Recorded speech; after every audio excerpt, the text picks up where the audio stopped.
그동안 대선 기간부터 정치권에 떠돌던 말, 언론에서 가장 많이 했던 말 가운데 하나가 현실화됐다는 겁니다. 바로 사법 리스크. 그동안은 이재명 대표의 판결이 없었기 때문에 리스크였습니다. 하지만 4개의 재판 가운데, 물론 1심입니다만 1심 재판부가 유죄를 확정했기 때문에 이제 그 리스크가 현실화됐다는 겁니다. 정치권의 이 오늘 판결이 앞으로 몰고 올 파장, 그래서 더 주목되는 것 같습니다. 정치권 반응 알아보겠습니다. 아직 민주당은 아까 정청래 위원장의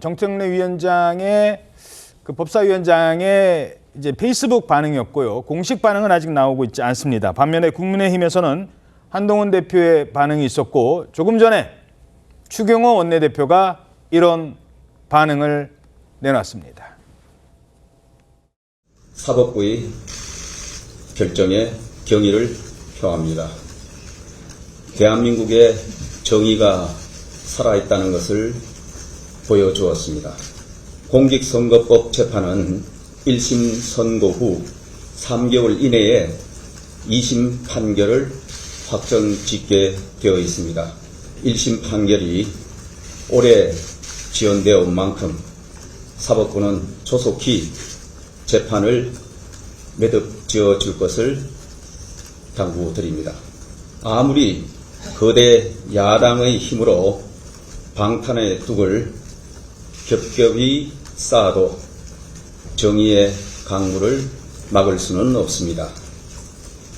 이제 이재명 대표와 민주당은 이 대표 무죄와 방탄을 위한 무력 시위와 선동 정치를 중단하고 지금이라도 비겁한 거짓말에 대해 사죄하길 바랍니다. 법원은 고 김문기 처장을 몰랐다는 이재명 대표의 발언이 허위라고 판단했습니다. 고인의 명복을 빌며 유족들께 깊은 위로의 말씀을 드립니다. 이상입니다. 자, 아무래도 지금 가장 관심을 가는 거는 민주당의 반응일 겁니다. 아직까지 공식 반응을 내놓지 않고 있습니다. 어떤 반응을 내놓을지도 관심인데, 그것보다 많은 시청자분들께서는 과연 이재명 민주당 대표가 대선까지 나갈 것인가, 대선 후보까지, 앞으로 많은 정치적 과정이 있겠습니다만, 그때까지 이재명 대표 체제로, 물론 어떤 체제로 갈지는 모르겠습니다만, 장 변호사님, 네. 민주당에서 어떤 전략을 지금 짜고 있을까요? 글쎄요, 일단 민주당으로서는 이런 중한형이 나올 거는 예측은 못했던 건 분명합니다.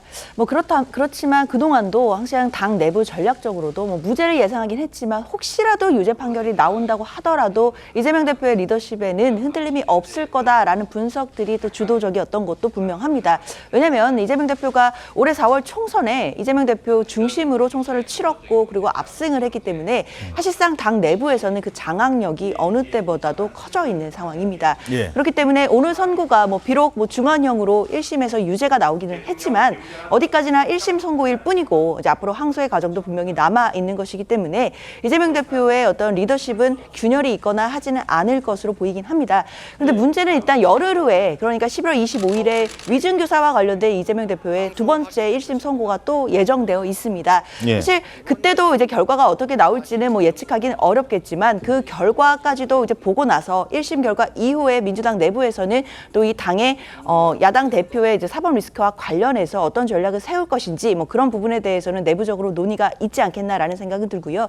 그런 전략적인 수정은 있을지 모르겠지만 당분간은, 그리고 앞으로 크게 이변이 없는 한은 이재명 대표의 리더십 자체가 균열이 있거나 흔들리거나 하는 가능성은 현재로서는 보이지는 않습니다.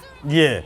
자, 그러기 위해서는 거기에 대한 어떤 안개 속 정국을 해소하기 위해서는 사실 이 사건이, 오늘 그 선거법 위반 관련된 사건 재판이 3심 안에 대법원 판결이 빨리 나오면 되는 겁니다. 그래서 그런 위험성, 리스크를 감소하기 위해서 우리 그 법 규정에도 이런 재판은, 선거법 위반과 관련된 허위사실 공표 등과 관련된 재판은 1년 안에 끝내도록 돼 있었어요. 돼 있었습니다. 그런 법 다 이미 있었어요. 하지만 2022년 검찰이 기소한 이후에 지금까지 꽤 많은 시간이 지나갔습니다. 물론 그 사이에는 이재명 대표에 대한 피습 사건도 있었습니다만. 자, 그러면 1년 안에 끝내지 못했다면 앞으로는 어떻게 될까요? 라는 질문입니다. 자, 2심, 3심도 뭐 언제까지 해야 된다. 허 변호사님, 이런 게 있습니까? 공직선거법상 강행 규정으로 이 선거법 위반에 관한 재판은 1심은 6개월 그리고 항소심과 대법원 재판은 각각 3개월 안에 끝내도록 규정이 되어 있습니다. 그 취지는 공직선거법상 허위사실 공표로 인해서 호도된 유권자의 인식을 바로잡고 혹시나 이걸로 인해서 얻은 이익, 예를 들면 의원직이라든가 이런 것들이 있다면 그 부분에 대해서는 당선 무효를 선고해서 잘못된 선거 결과를 적시에 바로잡기 위해서 이렇게 강행 규정으로 재판 기간을 정해두고 있는 겁니다. 그런데 말씀하신 것처럼 1심에서 거의 뭐 2년이 넘는 시간 동안 이 재판이 끌어왔는데요. 이 부분은 사실은 일단은 사법부에서 좀 반성을 해야 되는 부분이라는 생각이 듭니다. 물론 중간에 그만둔 판사의 어떤 고민 어린 소회도 언론에 공개가 된 적이 있고 그 부분에 대해서는 재판부 입장에서도 이 사건이 단순한 공직선거법 위반 사건이 아니라 대선에서 대선 후보가 허위사실을 공표했다는 혐의를 받는 사건이고 이 사건이 지금 피고인이 이재명 대표인 만큼 이 야당이 제1대표 아닙니까? 그런 만큼 만약에 당선 무효형이라든가 의원직을 박탈할 수 있는 그런 형이 선고가 됐을 때 이 우리나라 전국에 미치는 어떤 중대한 영향력을 재판부에서도 고려하지 않을 수가 없었을 겁니다. 특히 그렇게 중요한 사건이기 때문에 양측에서 신청하는 증인들, 이재명 대표가 50명이 넘는 증인들을 신청했다고 알려지고 있는데 그 증인들에게 소명 기회를 주고 신문할 기회를 준다는 것을 합리적인 이유 없이 거절하기는 재판부로서는 상당히 어렵고 고심이 많은 부분이었을 거라는 생각이 들거든요. 그럼에도 불구하고 이렇게 길게 재판이 지연이 된다는 것은 법의 취지에도 맞지 않고 국가적으로도 그리고 또 이 재판을 받는 피고인 입장에서도 저는 그렇게 바람직한 현상은 아니라는 생각을 가지고 있습니다. 그래서 아까 뭐 김지훈 변호사님께서 이 재판 항소심에서 취할 수 있는 전략에 대해서 무죄 전략으로 나가든 양형 전략으로 나가든 두 개 중에 하나가 있다라고 말씀을 해주셨는데 뭐 이재명 대표로서는 아마 무죄 전략을 선택할 가능성이 지금 상당히 높다는 생각이 드는데요. 그렇다면 만약에 2027년 대선까지 이 대법원에서의 형 확정을 미루면서 계속해서 지연시킬 가능성도 배제할 수는 없다는 생각이 듭니다. 그렇지만 어쨌든 지금 25일에 위증교사 1심도 지금 징역 3년 구형이 나왔는데 이 부분 선고도 앞두고 있고 이재명 대표가 관련된 혐의를 모두 다 대선 이후로 미루면서 정치적 생명을 연장한다는 것이 상당히 부담스러울 수 있다는 생각이 들고 특히 지금 1심에서 선고된 형량이 징역 1년에 집행유예 2년이기 때문에 항소심에서 아주 예외적인 어떤 그런 상황이 아닌 한 이 무죄가 나오지 않는 이상 형량 자체가 줄어드는 특히 벌금형 밑으로 떨어지는 그 상황을 상정하기는 상당히 어려운 상황이라는 생각이 들거든요. 그렇다면 당에서도 이 부분에 대해서 이재명 대표의 거취 문제에 대해서 당 차원에서 고민하지 않을 수 없는 상황이라는 생각이 들거든요. 그렇기 때문에 앞으로 항소심에서 어떤 전략을 취할지에 대해서는 무조건적인 재판 전략 그 지연 전략이 이재명 대표 개인으로서나 민주당으로서나 정치인으로서나 어떤 그 효율성을 갖는지에 대해서는 이재명 대표의 고심 그리고 민주당의 고심이 깊어질 수밖에 없는 부분이라는 생각이 듭니다. 자, 김주민 변호사님, 아까 이제 말씀하신 것처럼 형량을 줄이는 전략보다 지금 그러니까 뭐 200만 원, 100만 원 이렇게 나온 게 아니지 않습니까? 징역 1년 이런 선고가 나왔기 때문에 여기서 형량을 줄여서 벌금 80만 원 전략을 쓰기보다는 무죄 전략이 맞을 거다 이렇게 뭐 그런 식을 쓸 가능성이 있다라고 하셨는데 자 그럼 재판의 속도입니다. 지금까지는 어찌됐든 뭐 여러 사정이 있었다고는 합니다만 이재명 대표는 재판을 좀 뭐 지연하는 것 아니냐는 비판이 있었어요. 그럼 앞으로 2심 재판, 3심 재판도 계속 끌어가는 게 이제 제 변호인의 입장에서 어떻게 분석하십니까? 일단 재판을 지연하는 전략과 재판을 빨리 끝내는 전략은 모든 형사 사건에서 뭐 공통적으로 적용될 수 있습니다. 그런데 이게 이제 피고인이 서로 이제 이해관계라든지 피고인의 그 목표가 뭐냐에 따라 달라질 수 있을 텐데 일단 그 방법 자체는 재판을 시간을 끌고 싶다라고 했을 경우에는 여러 가지 증인을 새로 신청한다든지 아니면 뭐 의견서를 낸다든지 혹은 뭐 1심의 사유로 재판을 계속 속행한다든지 연기하다든지 이런 전략을 세우면 되거든요.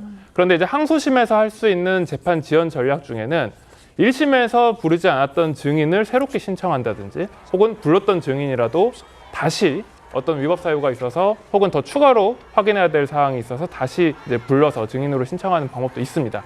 다만 이것도 재판부에서 받아들여 주느냐 아느냐 여기에 따라서 이제 전략이 결정이 되는데 만약에 신속하게 마치고 싶다라고 한다면 사실 뭐 공판기일 한 번만으로도 종결을 할 수는 있습니다.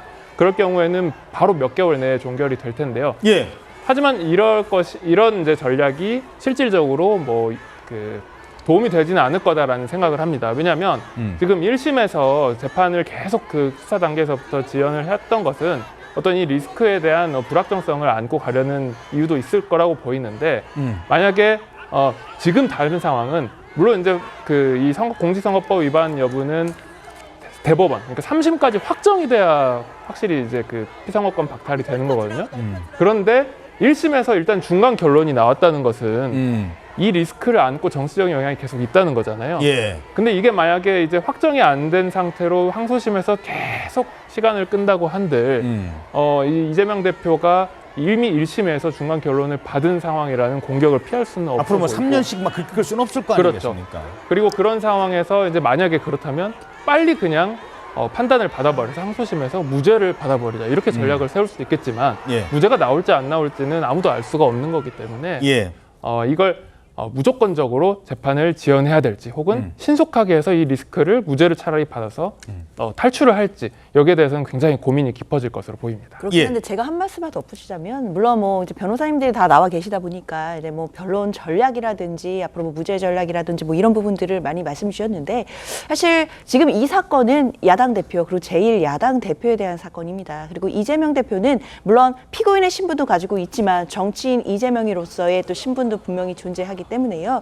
사실 항소심 재판에서 진실을 추구해야 될 것이지 본인이 전략을 세운다던가 또는 뭐 양형 기준으로 이 부분을 자신의 뭐 차기 대권 주자로서의 물론, 어떤 예. 이런 지위라던가 이런 것과 연결해서 전략을 세운다던가 이런 건 생각하기가 어렵습니다. 아무래도 이재명 대표로서는 본인이 믿는 진실에 따라서 움직일 것이라고 보이고요. 그것이 본인에게 전략적으로 불리하다라고 할지라도 그렇다 하더라도 무죄라고 생각한다면 저는 무죄 주장을 끝까지 할 것이라고 보입니다. 그것은 이재명 대표가 사실 율사 출신이기도 하거든요. 변호인이기 때문에 본인이 쓰는 전략에 대해서 이게 사실상 사법적으로 유리할지 불리할지 어쩌면 제일 잘 알고 있을지도 모르겠습니다. 그렇지만 뭐 이재명 대표는 그냥 형사 일반 피고인이 아니라 정치인 이재명으로서의 야당 대표라는 신분도 분명히 존재하기 때문에요. 예. 당연히 항소심에서도 무죄를 주장하고 이 부분에 대해서 뭐 최선을 다해 변론하지 않을까 생각됩니다. 예.